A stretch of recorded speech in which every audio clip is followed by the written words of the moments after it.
पाकिस्तान दुनिया के सामने खुद को कश्मीरियों के अधिकारों का सबसे बड़ा हिमायती बताता रहा है।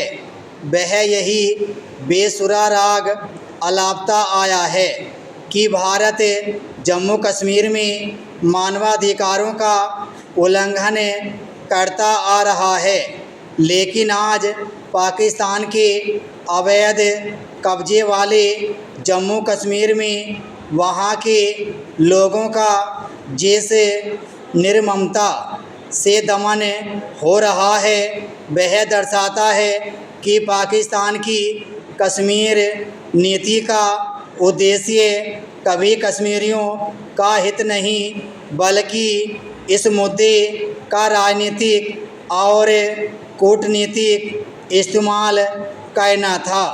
गुलाम जम्मू कश्मीर में जारी आंदोलन कोई एकाएक पैदा हुई स्थिति नहीं है। यह वर्षों से बढ़ते राजनीतिक असंतोष, आर्थिक उपेक्षा और इस्लामाबाद के बढ़ते हस्तक्षेप का ही परिणाम है। पाकिस्तान इस क्षेत्र पर अपना शिकंजा कसे रखने के लिए चुनावी व्यवस्था का दुरुपयोग करता रहा है। यहाँ विधानसभा की 12 सीटें उन शरणार्थियों के लिए आरक्षित हैं जो विभाजन के बाद सीमा पार चले गए।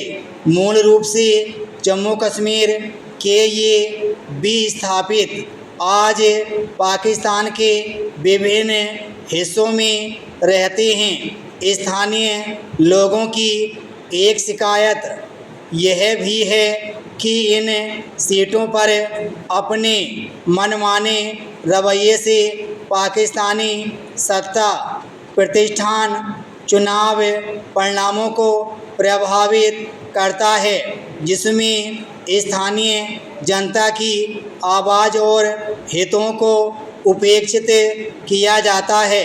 यही कारण है कि चुनाव सुधार की मांग धीरे धीरे राजनीतिक अधिकारों, आर्थिक न्याय और अधिक स्वायत्तता के व्यापक आंदोलन में बदल गई। इस आंदोलन का नेतृत्व ज्वाइंट अवामी एक्शन कमेटी यानी JAAC कर रही है।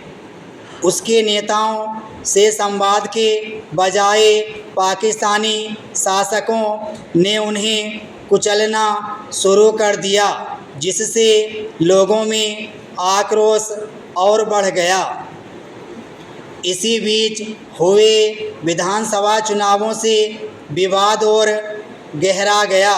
पहले चुनाव एक चरण में होने थे, लेकिन सुरक्षा का हवाला देकर 3 चरणों में कराए गए।